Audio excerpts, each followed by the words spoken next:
It's Face Off Friday, and it's your boy Breezie and Mike, and we're here to preview 49ers versus the Bears. Mike, you ready, baby? You're B.A.M. right.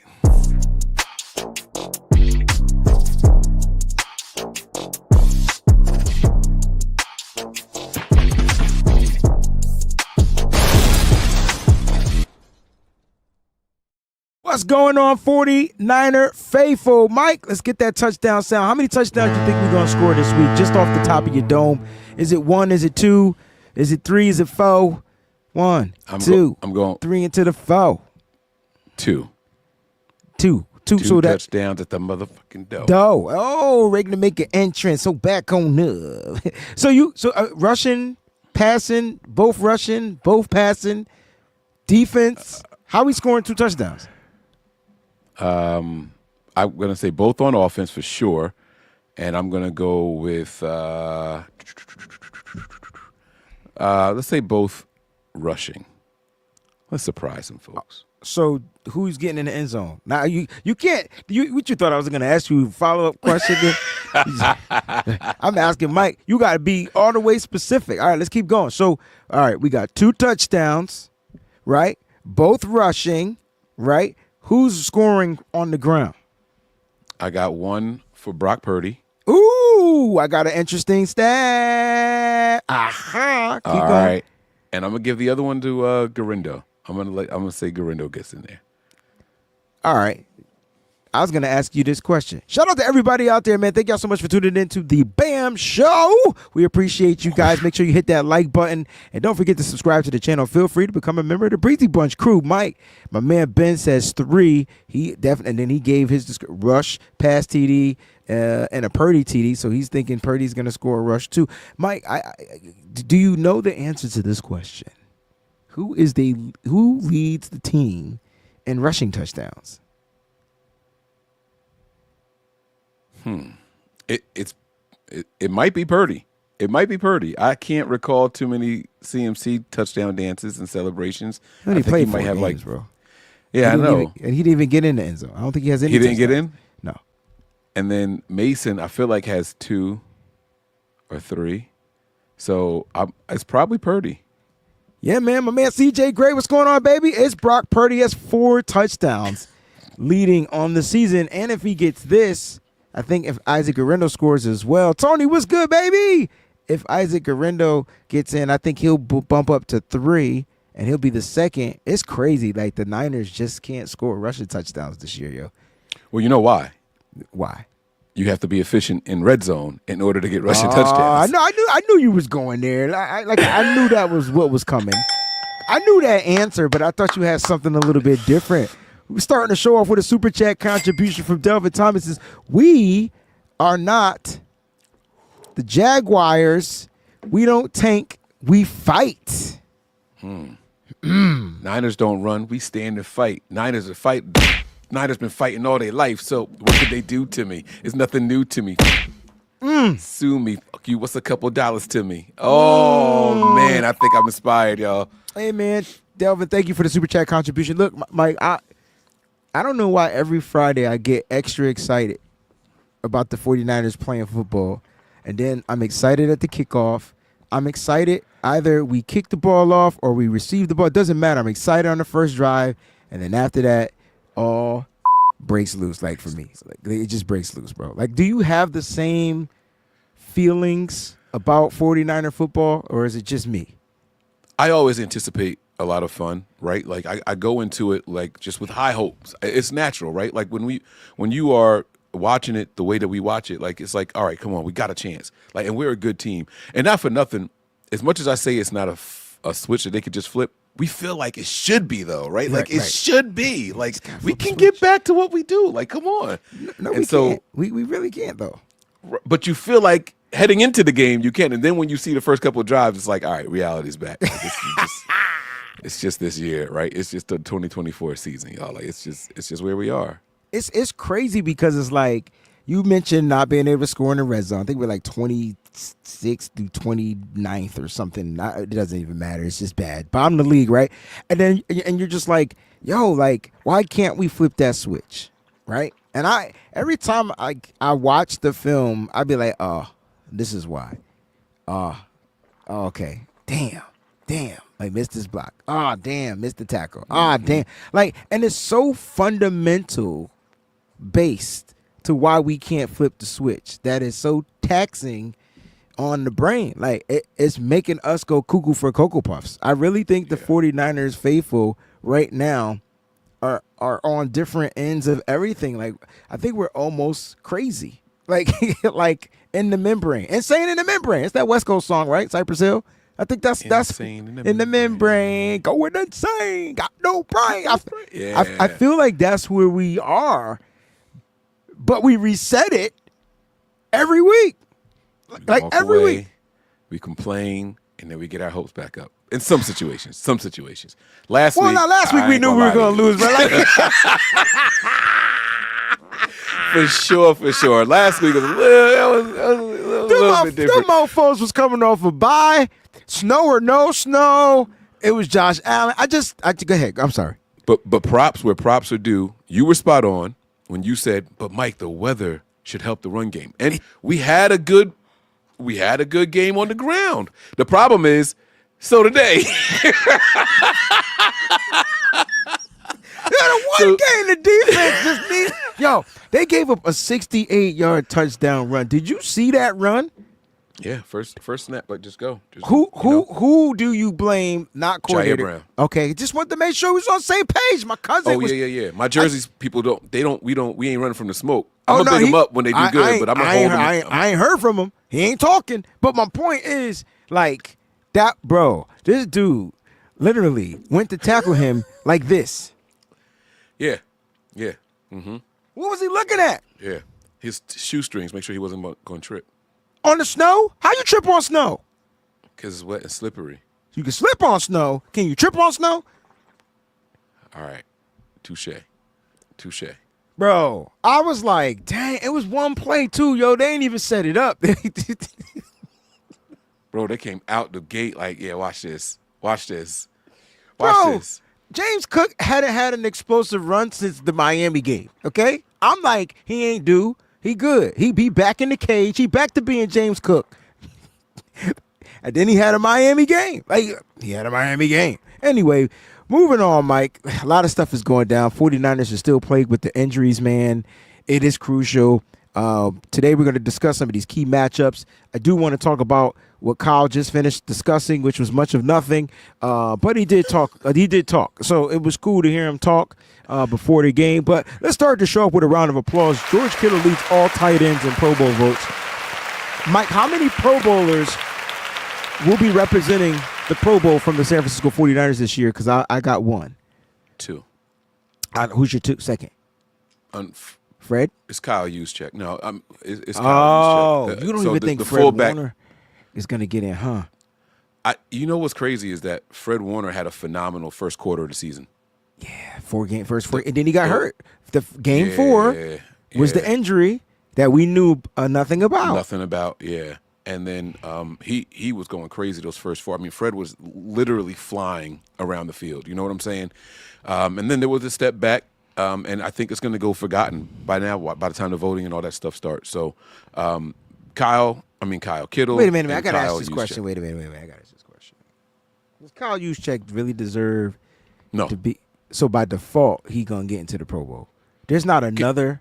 Who's another fullback in the NFL? Go. Like, if I'm going to tell you who would have got it. Nah, he might not be labeled as a fullback. I was going to say Taysom Hill, but he's out for the season. But he's a tight end. He's a running back. He's a tight end. He's a quarterback. He's a fullback. He's a back. He's a baby got back. He's anything you need him to be. Pause. Anything you need Taysom Hill to be, he's that. Like you know who I'm trying to think of a player who was like that. I felt like Mike Allstott. Like, remember Mike Allstott, but not as big as Mike Allstott. I don't know if you remember him from Tampa Bay Buccaneers. Yeah, that's my man with the big neck pad. The big neck pad, yeah. I don't remember him doing other things. He didn't quarterback, like fullback / running back. Like he was the fullback / running back. Yeah. He was a thumper for sure. I just trying to figure out. There's got to be another fullback in the NFC. there's got to be another team. So now we got to do our homework. We got to go through the NFC teams, and we got to figure out, is there another fullback in the NFC that, because Juice has what? He has a fumble and a touchdown on the season, right? Yeah. And that's pretty much it. A couple of catches. A couple of big catches. I love Juice. I just don't know if he's deserving of the fullback spot this year. And what if they don't go to fullback spot this year? Because he hasn't been. Like, Juice is the staple of what you want your fullbacks to be if you go fullback. And he hasn't even lived up to that expectation, right? Yeah. I don't know. So I'm not sure. Oh, well, here we go. You know, this is how I'll find out who the fullbacks are. I will go to a contract website and then put it in order by fullbacks. Smart. All right, so in the NFC, C.J. Ham for the Vikings. He might get it. He'll probably get it. He'll probably get the fullback. Because the Vikings are winning. Yeah. You know what I mean? The Vikings are winning. Yeah. Niner Faithful asked the question, was Rathman considered a fullback? Yes. Right? Tom Rathman was a fullback. He was a fullback. So was Roger Craig. Roger Craig, yeah. Now, Roger Craig was both. Rathman was the reason why I started liking fullbacks. You know what I mean? So it was like Rathman and then like William Floyd and then like those guys. But those were fullbacks, like, right? Like Kyle Juszczyk ain't lead. He can lead block, but he not like he don't be taking cats out, right? He's more of a pass catching. He will clear a path. Kyle Juszczyk will clear a path. I won't take that away from him. Okay, my bad, Juice. But it's some other names on here that Nick Ballore is a fullback. Yes. Former 49er Nick Ballore. Former 49er. He was our linebacker, and then he was the guy that blocked the guy from getting to the punter. I remember that. Okay. I didn't know that about. I didn't know that he switched to. I remember him on the defensive side of the ball. Yeah, Did he make that change after the Niners? I don't know, bro. He probably couldn't tackle, and yeah, or he just had it away, which is it's solid for a fullback. That's what you want him to do. So that's cool. But yeah, good question. Where's Jack Coletto? I forget. He went somewhere. I don't think he ever got picked up. I don't think he ever got picked up by a team. Remember the Niners brought him in? He was an undrafted free agent 2 years ago. I felt like he got picked up by a team, but I'm not hearing anything about Jack Coletto. So congratulations to George Kittle on that acknowledgement. He hasn't been designated as the Pro Bowl tight end, but if he's leading 9 times out of 10, he's going to be the tight end. Oh, Jack Coletto's with the Steelers? Haven't seen him all season. Good job. All right, man. Kyle Shanahan just spoke. And he talked about, much respect to the Chicago Bears, bro. I feel like the Bears are more respected in the NFL than the San Francisco 49ers are at this point. And it's because of how they lost. And a lot of their games literally came down to like the very end. And so the Bears seem very competitive in their losses, where the Niners, like, they kind of got down and laid down like on some state property stuff, yo. Like they got beat up the last 2 games. Like, let's just keep it a buck. 38-10 and 35-10, Mike. What were your takes from Kyle Shanahan's presser from what you were able to listen to? I'm going to reiterate this as often as possible. I think Kyle wants to win more than anybody else. Yeah. I sincerely get that feeling from him, and I really think that Kyle wishes he could just – I think that he wishes there were just some like secret like message to send to the team. Like, let me hypnotize the whole team and just say these magic words, and then we'll get right back to it. Because I sincerely think he believes in this roster. I think for the first time he believes in the roster, not necessarily how it was over the past couple of years. I think it's the first season that Kyle sincerely believes in the roster. It's one thing to go out there and say, I have to play with these guys because this guy is out. I think that he believes this guy should be able to do X, Y, and Z. You know how we fault him for, like, how don't you know your personnel that's out there? Like, I think he knows his personnel, though. I think the personnel just can't get the job done. Like, and then when you're forced to use players that aren't ready, these are these are going to be some of the results. It's like we watch other teams use non-ready players, and they perform. And then we're like, oh, Kyle's got to use these young guys. Kyle's got to. And then when he does use them, they underperform. Some of them perform. Some of them don't perform. So, like, it's weird. And when I mean by perform, I don't mean by catching the pass. I mean by doing the intangible stuff, the right blocks, running to the right holes. Even Isaac Garendo, that everybody all of a sudden is high on, struggled with hitting the right gaps because he has to get used to outside zone running. Like, right? Like, that's not his thing. So that's what I mean. It takes time to develop the nuances of Kyle Shanahan's offense, and I think that's why you don't see a lot of the young players, and that's why Kyle probably is more gonna stick to the guys that have been in the system because he feels like he can trust them with his system, whether they perform well or not. It's just my thought. No, I'm not mad at that. I see how you did it, but on the flip side, there's been plenty of new faces and new places that Kyle has shown. Like today in the presser, he actually just bigged up Barch really well. Like you know, yeah, but Barch is not a rookie. He's not a young player. He might be new to the system, but he's been in the system for a couple of years. So let's keep it a buck. I think this is this is his third year in the system. Yeah, so that's more than enough. That's veteran status now. You passed your sophomore year, 3 years in the system. And I like Barch. I think Barch, here's what's interesting, right? Aaron Banks is not practiced all week due to concussion, but he's not ruled out of the game. He's actually questionable, not even doubtful, which was something. Now that's a question. So what happens to Barch? Because Barch played well, in my opinion, to not lose his spot. I think. Okay, you know what? Can I ask you the same question, but in a different way? Yeah. If you have Barch and you have Banks, both willing to play the left guard spot, right? Mm-hmm. Which one do you start? And if they don't look good, you make the switch. Which way do you go first? And then in case that next person doesn't look good, you say, all right, you get in there. That's not how it works. Why not? That's how you want it to work, but that's not how it works. It don't work if they don't look good. He would have to be injured to come out of the game. If Banks starts, he would have to be injured to come out of the game. Like we've seen them do that with guards. No, we haven't. We haven't. What are you They did that with they rotated Spencer Burford all last year. Yeah, but that was because they had to get back into the rotation. Like it wasn't injury related. Yeah, it was. What's his name? God dang it, Feliciano. Yeah, it was injury related. He was injured and he had to get back into the rotation. So they started the rookie, and then once he got healthy, they started bringing him back in. Maybe I'm misremembering. I could swear one guy would be in for a couple of series, and the next guy would come in. They would go back and forth. They did do that, but I'm talking about how it started off at the beginning of the season. It was Burford. Once they got the clearance of Feliciano, they started rotating him out. That whole Super Bowl issue, they weren't going to rotate him out, Mike. The only reason why came into the game is because your boy Feliciano got injured. Gives up the sack. There was no rotation. If you the guy, that in the Super Bowl. If you the guy, they kind of go with the guy. So my thing is, if Banks is injured, or if he gets concussion or anything like that, they'll make that full switch. I don't think there will be a heavy rotation. I don't think there'll be a rotation. Kind of breaks up continuity, right?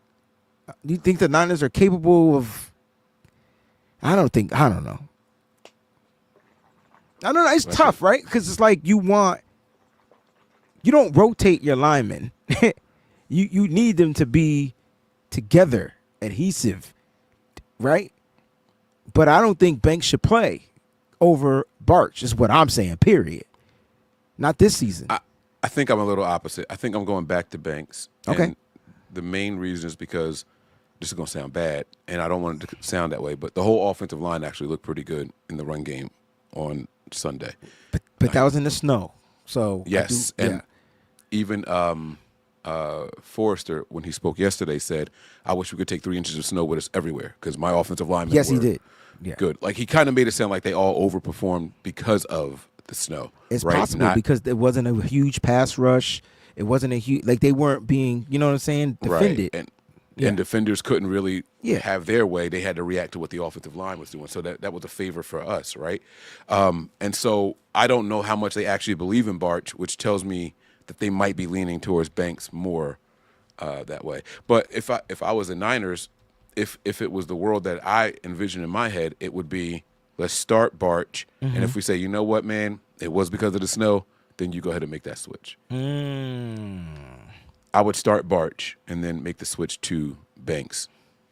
Either It's way, just it's weird going to be a because B. we've seen 49ers linemen have bad games and not come out the game. And we've also seen 49ers linemen where they do shuffle some guys in and out, you know what I'm saying? But I just kind of think that they're going to rock with whoever they start with unless they can't go. I have a question for you. Okay. Has Trent Williams been back at practice this week? No, he's not playing this week. He's ruled out. So we'll talk about that. Yeah. Okay. Yeah, so Trent Williams has been ruled out. We got a question. Salt and Pepper says, did anyone ask why Kubiak was at practice? And I did hear Kyle answer that. Did you hear Kyle answer that? It must have been towards the end of. I didn't get to the very end of the All presser. right. So Kyle said, they're just, Kubiak, they're family, basically, And so Kubiak is here visiting his grandchildren. That's what I got. And so, Kubiak's the guy that gave Kyle Shanahan his first job in the NFL. And, it was nothing more to that. That was Kyle's answer. Do you see anything of which Kubiak? The father. Houston. Oh, he was at practice. Yes. Oh shit. I do take something in that. I do take okay, something so now I'm asking you. Yeah. Okay, go ahead. I do absolutely. So we know that Kyle Shanahan has a propensity to lean on trusted people, trusted agents of his circle, right? And so we know that the Niners did they did reach out to Vic Fangio as a consultant. They used him for a little bit, and then he went to Miami, right? So now I'm kind of wondering if this is one of those things, just an opportunity. Hey, just come take a look, see what we're doing wrong at practice, and see if you could help with the defensive side of the ball. Just give us some thoughts, almost in the consultant type of stuff. Oh, cool, you were in town. If you got a day, come take a look at these last two practices of the week. Just tell us what you think. Yeah, I agree with that 1,000%. I'm not saying that was the issue, or that was the situation, but I'm sure football guys get around football guys and questions are going to be asked. Hey, man, what did you think? They go have dinner. What did you think of practice today? Hey, what's his name? Gary? Hey, Gary, what did you think of practice today? I'm just calling him a Gary because I just feel like that's what the dad name should be. Should be a Gary. What did you think of practice today? You know what I mean? And so you're right. Right. Right. But I as far as being a consultant, that hasn't been, reported as of yet, but they did ask Kyle. That was Kyle's take on it or whatnot. All right, thanks, Jason. Shout out to Jason too, man. Appreciate you, fam. It is Gary. Yeah, man, I'm thinking more long-term possibility. Would Gary Kubiak come back to the NFL and coordinate under, does the master work for the Padawan? Could that be something? Would you think? Because Kyle likes to hire those older dudes with the old football minds. You know what I'm saying? And Kyle knows him. That's a connection. Or do you feel like Gary's nah, I'm not gonna step on my son. I don't want to be around my son. Let my son do his thing. Blah blah blah blah blah. All that good stuff. Oh no. Even if you think you're the man, you listen to what Pop's got to say. You might disregard it. But you're gonna hear Pops. I don't think Kyle just dismisses whatever Mike says to him, right? I think Gary and Clay. I think they're gonna have that relationship and they're gonna listen to each other. And there's been times when just me and Pop, we in a bowling league together. Hey, son, step a little bit to the left, throw your ball out more to the right, and I'm like, yeah, Pop, I hear you, and I understand why you want me to do that. I can't do that in the middle of this game because it's gonna change up my whole stroke. You know what I'm saying? So I hear it. I'll come out and practice later on and see if that works for me, but I can't make that change in the middle of what I'm doing. So sometimes you just hear it and it's you take it, you store it in the memory banks, and then you maybe try to make that adjustment later on. But I think it's gonna carry some weight. All right, man. Here's the player statuses for the 49ers versus Bears. As far as the 49ers, Trent Williams has been ruled out. Safety George Odom ruled out. Linebacker Dre Greenlaw ruled out. Jordan Mason ruled out. We know he's dealing with the high ankle sprain. He has not been designated to the IR as of yet, so we'll keep our ears out. Doubtful, though, Nick Bosa, you got a question? Go ahead. I'm all ears. I feel like it's coming. Why haven't they put Mason on? I'm not sure why they haven't put him on there yet. I feel like they're. I'm sure he'll probably go on there like Saturday or Sunday or some bull crap. Like, you know what I mean? Like, just weird, right?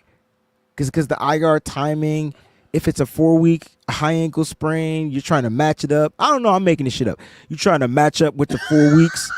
You know what I'm saying? But if it's a longer ankle sprain, now you got to leave him on there. I don't know. Maybe Kyle's trying to get like a few days extra. It's got to be something like that to where he tweaking the rules of the IR for Jordan Mason. In my opinion.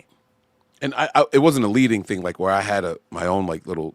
I don't get it. I sincerely didn't understand why he hasn't gone on IR yet. And I was wondering if there was like roster rules, but the Niners went into a couple games with only 52 players before, so it's not like if we put him on IR, we got to sign somebody else right away. So I don't even think it's that. So I just don't. No, I was thinking IR rules though, like like leave him. No. Oh, you saying why don't put him on there because you need an extra person on the 53 man? But we know that's not the rule. Like right. You can have just 52 players on your roster. You don't have to have the 53. So that's why I was like, it's just I'm curious about it. So it has something to do with them trying to freak the roster, the IR spot, which is because if they do it now, we missed out on 2 weeks that we could have had them on IR or a week. I'm sorry, not 2, a week that we could have had them on IR.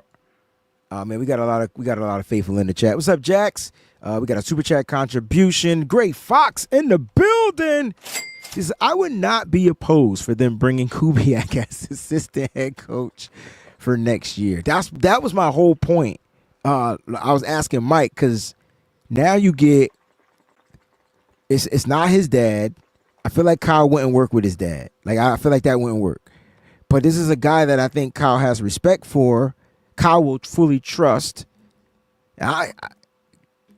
Assistant coach sounds about right? Because he's probably going to be what if Kyle Shanahan, Mike, really does like Nick Sorensen like he said he does, and he just needs the right guy to mentor him. Kyle can't mentor a defensive coordinator, so you bring in a defensive guy, give that assistant. We thought maybe Brandon Staley is the issue. Maybe he's not great at mentoring. Maybe you bring in a better candidate for that and give him another season with his players healthy, possibly. Yeah. You were turning my stomach saying this, okay. But I'm with you. I understand. I understand why you're saying it. Right? Like Kyle's holding out hope for his guy. Yeah, like he's holding out hope for his guy. And maybe let me get you some help. But I mean, it's possible. It's possible. Kyle likes to promote from within, and then see those guys get hired, and then reap the benefits of those third-round picks and all that come along with it. But I wouldn't be, look to the super chat's point. I wouldn't be opposed to him coming in as an assistant or some sort next season. I wouldn't be mad at that at all. What's your percentage on Nick Bosa playing? I'm going with 0, even though he's doubtful. But I'm going 0. I think he misses his third game. Yeah. And be ready for the Thursday night football. Only because we play on Thursday night football. That's the main reason why. I do like that. You don't give him a lot of time to rest and recover if he goes out there and plays. That's right. Like the way you did that. That's right. Yeah. That's right. That's right. They need that. He because needs that time. They talked about Brock at the top of the presser, and they were saying, like, we had to wait some time to see how he felt and how he recovered. There were no setbacks. So, now we're confident Brock is going to go out there and play, right? Like, he's a full Bosa. Mm-hmm. With Bosa playing Sunday, you might not have enough time. That 3.5 day turnaround is just not it. So, yeah. Some of y'all comments is funny, yo. All right, Mike, let's get down to it, man. Right. The Bears are going to be missing some players as well. The Bears are going to be without some of their players. But right now, quad injuries for the Bears. DJ Moore, quad injuries for their running back, DeAndre Swift. So we'll see what happens. They're listed as questionable as of right now. And we'll just keep ourselves monitoring. Greenlaw, I believe, will play on Thursday Night Football along with Nick Bosa and Talanoa Hufanga. Wait a minute. Talanoa Hufanga hasn't been ruled out, Mike. Yeah, I saw that he was listed as questionable. He was out there playing with the club on his hand. And you think we get a Jimmy Ward type of performance from Hufanga? Didn't Jimmy Ward play with something on his hand? Jimmy Ward played in the secondary with a club. I know Patrick Willis played with a club Patrick as a Willis linebacker. And Bowman. Do we use them? Do we use him more as a linebacker? I Hell no. I would feel better that way than a safety. If he's playing safety, I don't want him in there. Okay. All right. Yeah. I mean, we need him down there hitting. Like, you know what I mean? One thing I could tell you about Hufanga, he could rap and tackle. You didn't have to worry about fundamentals. Now, would he take a poor angle every now and then? Possibly, but he could rap and freaking tackle. We got Jax gifting out memberships on Friday.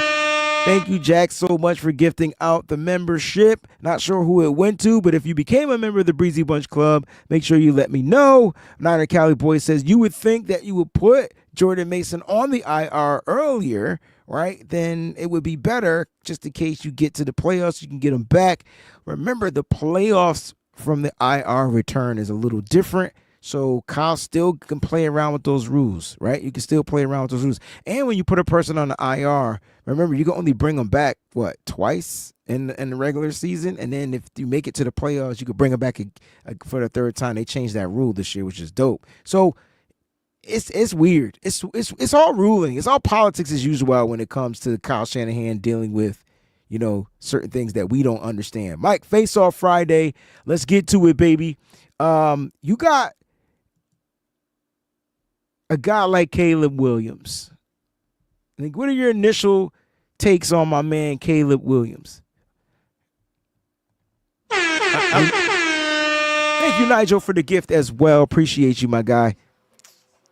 Yeah, I look at Caleb Williams the way I look at any dual threat rookie quarterback. Right, it's a lot of the unknown. How well do they adjust and all that stuff? And we've seen him take his lumps early on. People were like, yeah, this was a mistake. And then we've seen him kind of slowly start to come around. Like, I put Caleb Williams in that kind of Jordan Love box where I'm not 100% sold on him, but they could be dangerous enough to set it off on you in any moment. You know what I'm saying? I like what I see from him at times, and there's times where I hate what I see from him. You know what I mean? So I think that Jaden Daniel is a little bit better than Caleb Williams. I kind of respect, fear, whatever. I just think he's a little bit better than Caleb Williams right now.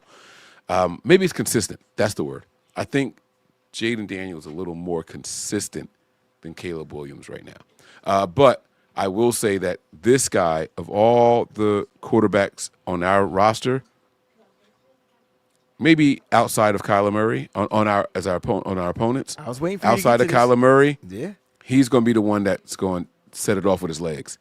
He gives me even more than Josh Allen, I think. He gives me Jalen Hurts vibes, and so like they both turn the ball over a lot, right? They both got sacked a lot. They both can run, right? I think Williams is a little bit better in extending the pocket outside the pocket, right? He's a little bit better at that. That's what he kind of like aced at USC. It was like, all right, man, in the pocket, he was terrible. Outside the pocket, he was like, oh, snap. Like, you know what I mean? So I don't know. Like, I feel like if we don't pay attention to Williams, if we don't contain him, if the defense just thinks he's gonna be a pocket, they gotta force him to be a pocket passer, right? That's what you want.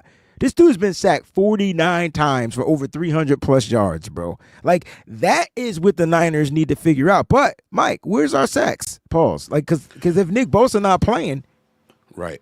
So this young man will give you a couple sacks, right? Of those 49 that he has, I would venture to say 12 to 15 of them are him trying to make plays behind the line of scrimmage or just running it out of bounds behind the line of scrimmage. So you're going to get some of those, like, oh, we're just going to credit the closest guy to him with a sack, right? Like Sam O was going to get 2 of those kind of sacks in this game. You know what I'm saying? Like, it's going to be something like that. Yeah, what Terry Dome, exactly that. He runs around a lot. And I think that for the Niners to be successful in this game, we have to be up by 2 scores in less than 2 minutes. Because if it's a 1-score game, they're going to unleash him. They're going to tell him, hey, just go and get free. Just go. Go do your thing. And that's when we're going to get in trouble because we already know about the tackling issues. I expect this to be a close game. I expect the winning team to win by 1, maybe 2, and that's how it's going to go down. I just, Thomas Brown's the interim head coach. Don't really know what to expect from him. He was the running backs coordinator before he became the interim offensive coordinator for the Chicago Bears. This might just be one of those games where he just lets his guys go out there and play football, bro. And I feel like the Niners will be unprepared for a team defensively that just comes out and just plays backyard football. If the Niners, here's my issue, right? If the pass rush up front isn't doing their job, then the secondary is getting torched. Why? Because they got guys like DJ Moore, Keenan Allen. We talk about route guys, right? Like the Niners wish we had a route runner like one of these two guys that we talking about, right? We just don't at this point. They got guys that will just route you up, and if he's extending the play, if he's running around a lot like Terry Dome is saying, he's going to find a guy open. The question is, will he be pressured or will he not be pressured? Can he make the throw accurately or can he not? So this all starts and falls on Caleb Williams. And can they get a run game going? Because the Niners got to take the way. They got to find a way to make DeAndre Swift. And let me get the Bears depth chart because right now. Is he healthy? He's not. He's dealing with the quad injury. And that's why. But listen, that don't mean nothing. That means nothing. You can point all you want. We'll let one quad guy run 68-yard touchdown on us if we had to. Like, you know what I'm saying? So the Niners can't take anything lightly. Travis Homer, you remember him?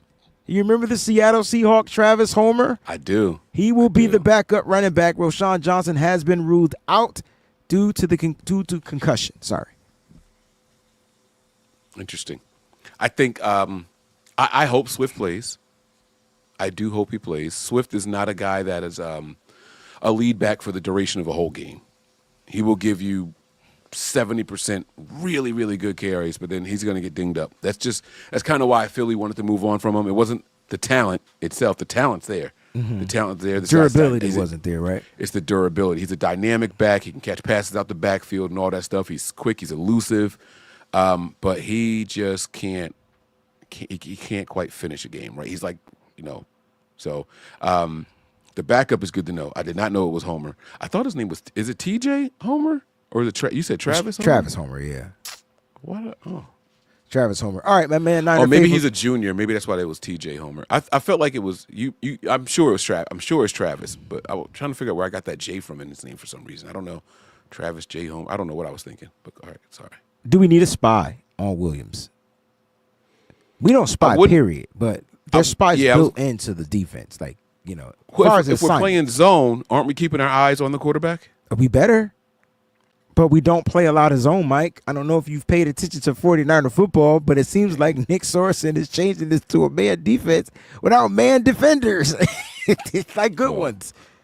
When we play zone, it still don't. It's not.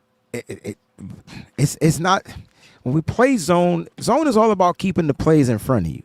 Man is not getting burnt, getting beat, man and man coverage. What's happening is we're concepting man zone, right? So like you're playing man, I'm playing zone. Somebody's forgetting their assignment. Oh, I thought we were in zone. No, you were supposed to be on man.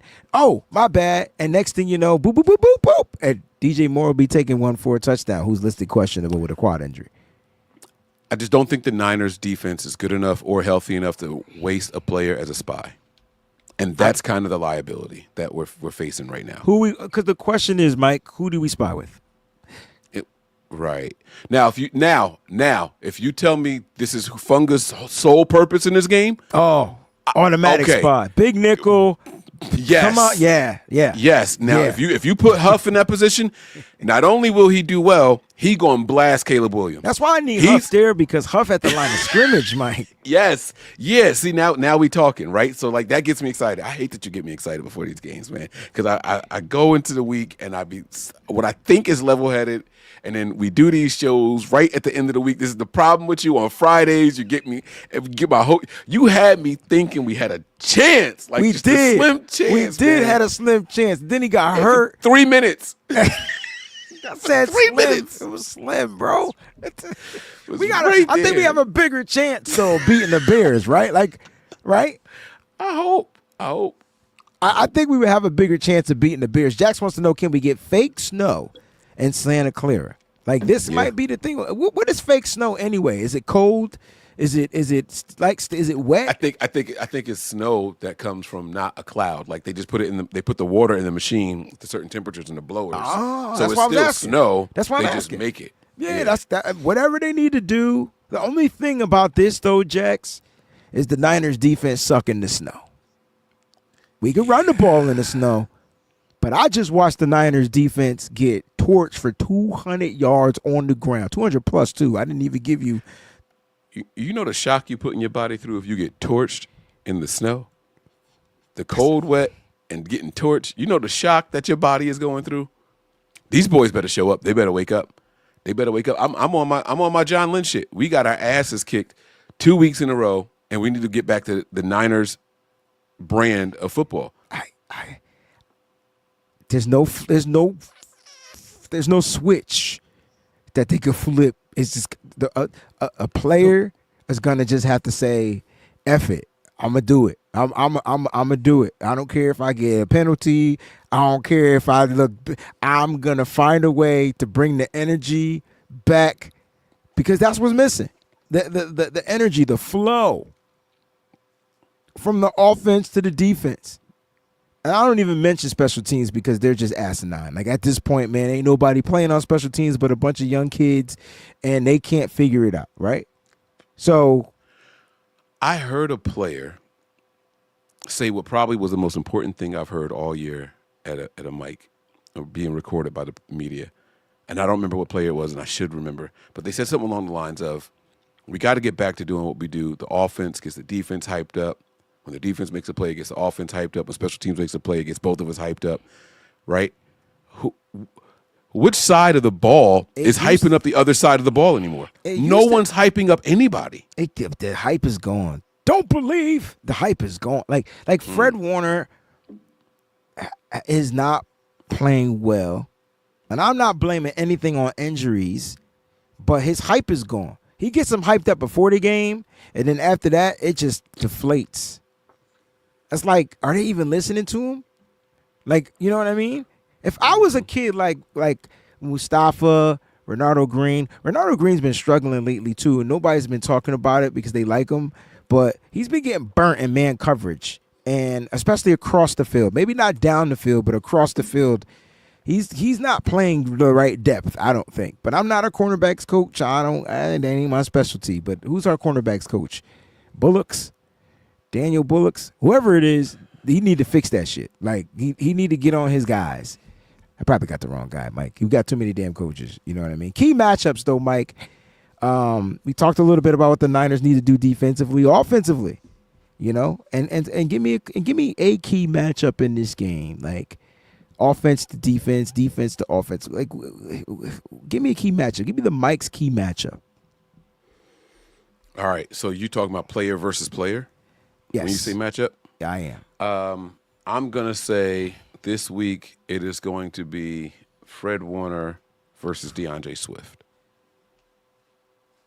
Okay. That's the key matchup. I think Fred has to make sure that guy doesn't set the tone, because if Swift gets going, it's going to open up their whole offense. Guys, put your key matchups in the chat while Mike is talking, and we'll touch on those to cap off the end of the show. Okay. Yeah, especially with an interim head coach. Interim head coaches get back to basics. Oh, run game's going well. Time to hit them with some play action. You know what I mean? Like that's what interim coaches do. They don't try to install a system. They try to say, hey, you guys have been playing this game all your lives. Let's get back to some of the basics, something that everybody out here knows. And so it starts with the run game. And if that gets going, then we are going to be in trouble. You know, Jason asked a crazy question, like who's covering Cole Kmet? And this is a guy that can be dangerous if left uncovered. Okay, we're talking Dawson Knox that torched the 49ers last week. They didn't even have Dalton Kincaid, and Dawson Knox said, I was here before Kincaid. I'm going to let y'all know how it's done. And he torched, he was official, right? Now, Cole Kmet may be just as dynamic as Dawson Knox, definitely a bigger body, more like Kincaid. This is a kid that can catch. This is a kid that can get explosive plays. Who's covering Kmet? Because if we're talking man coverage, now you're talking your safeties. So, I don't know which safety you trust out there in coverage, but it's got to be Jair Brown, right? Depending on how they work them, if they're playing in box, too deep, whatever. And Kyle said Odom's out, right? Odom is done. That means Tashawn Gibson might be in though. He played a little bit last week. I would trust Gip as the free safety if you're going to use Jair Brown. I don't think Cole Kmet is fast, and that's where I think he's not, but he's big and he can catch. He's a catch radius. But I think Brown is physical enough to stick with Kmet and stay right in his hip. You know what I'm saying? Yeah. I know exactly what you was about to say. Absolutely. Yeah. So I'm just curious to know like that's no one's talking about their tight end, which is typically quarterback's best friend, especially a young quarterback's best friend. So are we focusing on the wrong guys? My matchup, dude, is going to be Deommodore Lenoir on DJ Moore, bro. Like Lenoir versus Moore. Like that's going to be crazy, bro. Because I could tell you right now, if DJ Moore is a full go, again, he's listed questionable, and Lenoir plays, he didn't play last week, Lenoir is going to be the slot guy. I don't want anybody else rotating in the slot but Deommodore Lenoir. They cannot afford to let DJ Moore cook. I feel like one smack hit from Lenoir to Moore, it will eliminate him. Like, you get what I'm saying? Then Renardo Green and Charvarius Ward's got to deal with Keenan Allen. Green's going to have to be able to cover Roman Dunze, the rookie from Florida, from Washington. So that's your 3 wide receivers. That's going to be kind of dope, bro. Like, I'm actually excited to see if Caleb is going to be able to get some explosive plays down the football field. Any other key matchups you got going on for this game? I know you talked about that first one, but is there any? Oh, I got one if you don't. But is there any? No, yeah. What you got? Let's go to the trenches. Jalen Moore versus Montez Sweat. Who you got? I'm taking Moore. I've never believed in Montez Sweat. I don't care what team he's been on. Washington, like none of that matters. I didn't like him as a prospect. None of it. So, yeah, give me Jalen Moore. Shout out to Jalen Moore too, by the way, man. 2 good games in a row, man. I'm proud of that young man. Shout out to Jalen Moore, man. Congratulations, but he got a big test. Sweat has 4.5 sacks on the season. One of the team sack leaders. I don't know. If Moore can handle Montez Sweat, could this mean he could be a starting left tackle? Or you don't think Montez Sweat is a guy? Like, you just don't think he's good? No. I think that he has a skill set, but I just don't think he's put it all together yet. And it's kind of running out of time to start putting it together yet. You know what I'm saying? So, like, you are who you are at this point. And I still think that there's hope for Moore. I don't think Moore's got a lot of snaps at tackle. So I think the more the better. We get no pun intended. The more the better. And then let's see what he's got. I mean, we got nothing to do but evaluate right now. Super chat contribution from Eric Dowling says Kyle lost the locker room. It's obvious. Mike, what are your thoughts on that, man? You think Kyle lost the locker room? Or, okay, 2-point question. Did Kyle lose the locker room, and is it obvious? That's what I wanted to. Well, the answer is, I mean, the last part, it's not obvious because the fact that I can't answer right away tells me it's not. If it was obvious, I'd be like, yeah, true. Okay. I think players are frustrated. I do think that. I think that players still believe in Kyle as a play caller. So I can't say definitively if he's lost the locker room. I just don't know. I think they get frustrated game to game. You know how we come in and we'd be like, yeah, but if they did this right on this play, everything would have been fine. Oh, yeah. Right? I think the players see that even more. They watch film way much like more stringent and like concise than we do, right? They are fine-tooth comb under a microscope. We just looking with a magnifying glass. Like they got this joint under a microscope. And so I think that if Kyle hasn't had the urgency to make any drastic changes during this season, that means that there's still something there that they believe in. So I don't think he's lost the locker room just yet. It's Very close. well said. Very well said. Very well said. I happen to agree with you. I don't even think it's close. So that's where I disagree with you. But Niner Cali boy, you didn't answer the question. Do you think he lost the locker room? I said no. I don't think it. I said I agree with you when you said that he didn't lose the locker room, and then you said it's close, and I said that's where I disagree. with you. I don't think it's close at all. I think Kyle Shanahan. I think the team knows what's going on. I think the team understands that the adversity is real. I think players' play is down this year as far as production. Certain players, most of them, all of them, everybody. Like, think about it. Like, and so, it's just a rough patch that the Niners are trying to figure out a way to overcome. And you know what? It's gonna help cure that, Mike. Getting a win, bro. Like, just getting a win would take everything that that all the stuff that's happening, the adversity, everything, and it won't make it go away, but it would definitely give them the look to fight for another day, right? Like, yo, we just got this win. Let's go out here and do it again. Like, the taste of winning is something different. But Niner Cowboy came up with a dope key matchup. It's rookie versus rookie. You got Renardo Green versus Roman Dunze. And Dunze is going to be the one taking the top off the defense. I could tell you that right now. He's going to be the guy that's going to be running those 9 routes down the football field and post routes and deep down the field. Green, I feel like, and I'm not trying to be a homer, but I feel like Green wins this matchup because that's what he specializes in. It's when you got him going across the field where he struggles. What are your thoughts? I think the only way Odunze gets off on the Niners and beats Green is if there's zero pressure on Caleb Williams. If he just has too much time, you know what I mean? I think in the start to finish of a play, if it's the normal average, 3 seconds, 2.5, 3 seconds, give me Green all day.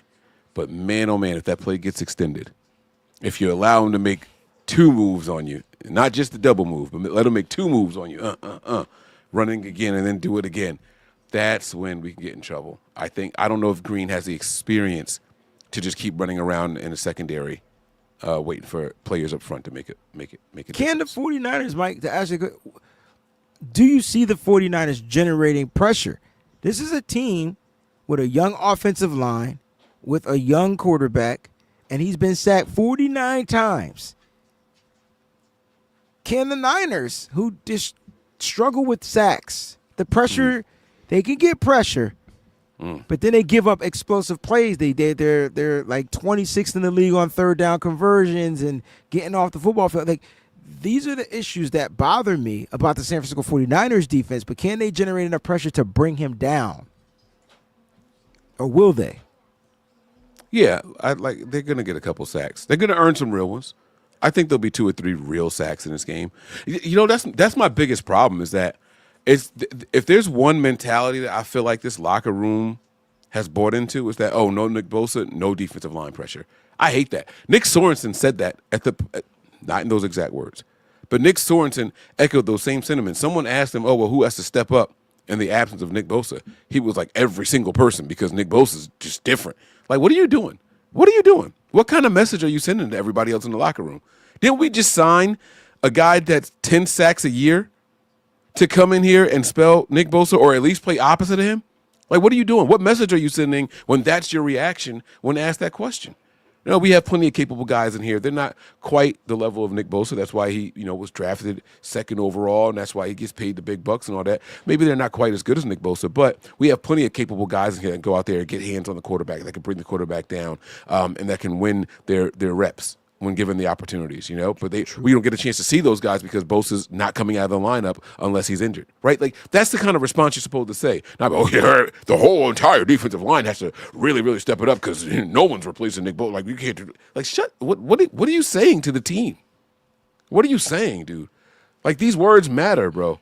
Imagine a team a school calling you to come in and substitute for somebody. Hey, listen, man, we know you aren't half of what the teacher is that we're it's demoralizing, right bro. Now. Yeah, what are you doing? That's straight up demoralizing, bro. It's like, and then how do you expect your players to go out there and fight? Right. You would put my body on the line after you just sat here and told me there's no chance I could be. That's one of the reasons why Nick Sorensen got to go. He don't even know what to say at the pressers anymore. Like, at this point, bro, it's like, I know you obligated to speak, but, man, you better start deflecting. Do something different, because that ain't it. You can't put your players down. Nick Bosa not there. Your job is to find a way to get your players to execute. That's his job. Yeah. Right? Yep. Another acronym for NFL is what? Not for long. We don't expect him to be here every single game, and we have prepared for that. That's why we went out and got some of the free agents that we have. That's why we went out and drafted the guys that we have. Like that's the kind of answer you say. You don't put down the other guys. You know what I mean? We all know that they not Nick Bosa. We know that shit already. Yeah. Like, man, I hate Sorensen. I hate him. He's like fool's gold. And I don't even know if he was fool's gold because I didn't know what he was going to be in the first place. But he came in here with the violent takes, and we're going to get back to that type of football. And yeah, in the beginning of the season, we were taking the ball away. Fred Warner had forced fumbles. Fred Warner also was tied for leader in interceptions on this team. But at the end of the day, where are we now? And it's like, I don't know, Mike. We got a comment that said they wanted us to end the show with the score prediction. We gave out some key matchups. We talked about Kyle Shanahan, talked about Nick Sorensen. Before you give any type of score prediction, do you believe that your team is going to get the victory on Sunday? No. Okay. I'm opposite. Not because, but explain why. I think it comes to, again, I talked about earlier how unless we have a 2-score lead with 2 minutes or less left in the game, on the Bears' final possession, I just don't think we get it. I think that the Niners keep this close, and I think they keep it competitive. And I think that we're happier with their effort in this game. So I think we see a lot of things going in the right direction, a lot. I think the run game looks more sound. I even think that the defense looks a little bit better. Like, I think that Purdy looks a little bit better and all that from what we've seen lately. But I think that it's a close one. I think the Niners lose by 1 or 2 points. I really do. Yeah, I feel like this is going to be a game where Purdy puts the team on his back. And we've seen that before. And it's crazy because you're missing Christian McCaffrey, Brandon Ayuk, Jordan Mason, and now the quarterback's got to step up and be a leader. And if Brock wanted to earn whatever that contract is he's going to be looking to earn, this would be the game. Because this is the game that makes or breaks the season. Now, there is a scenario the Niners can still get into the playoffs at 9-8. But why go to 9-8 when you don't have to go to 9-8?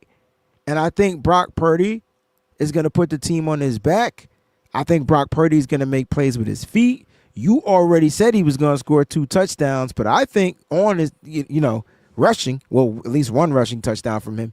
But I think that Purdy is going to play very well football and not turn the ball over and get back to what made him special. I think the play calling is a little bit more to where it's going to be some quick throws. They are going to stack the box. They're going to force Purdy to beat them. They're going to everything we've seen from every defense this season that we saw when they kind of attacked Jimmy Garoppolo because they were like, can Jimmy throw the ball? We're going to see that with Purdy. But this is where I think Purdy is going to be a little bit different. I really think Brock Purdy is going to find a way to put this team on his back and lead his team to a victory. My score prediction, I think the San Francisco 49ers win this game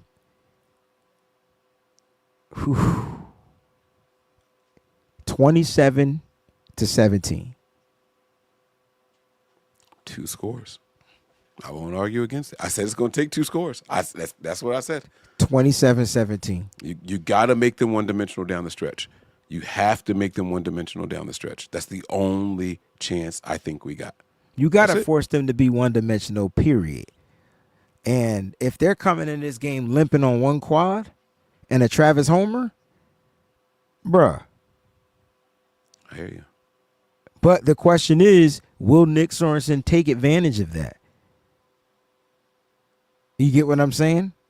Will he take advantage of that? Got a couple of score predictions inside the chat for today. Let me go ahead and read some of those, Mike. Let me know your thoughts on some of these. I saw Bosses, and now I don't see it anymore. I knew I should have started. There it is. Bosses 24-17, 7-point game.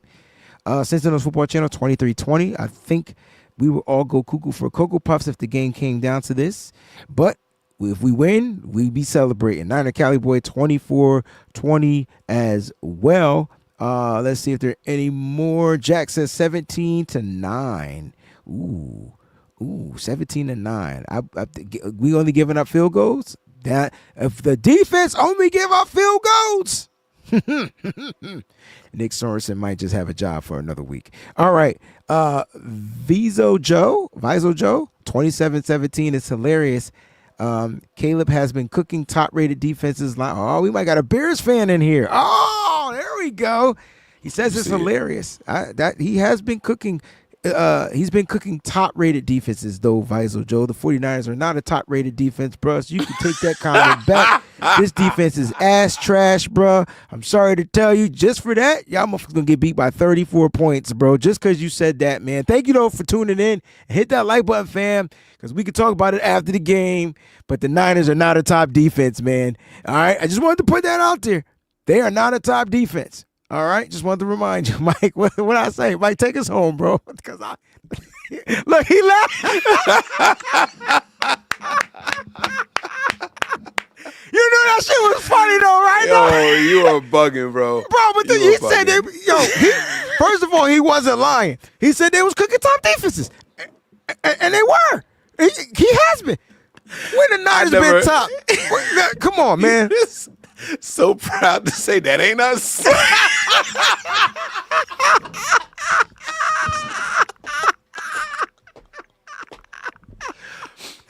Oh man! You can find any one of the Niners tailgates probably in the red lot of the stadium, man. If you go to the red lot, look for the tailgates there, man. We won't be at the tailgate. We won't be at the game. We'll be here doing live streaming and stuff like that. But I appreciate you for joining the show. I needed that laugh, bro. I did. I needed that laugh. Mike, go ahead, man. We live all the time, kicking it with the fan, bro. That's Breezy. I'm Mike, and this is the B.A.M Show.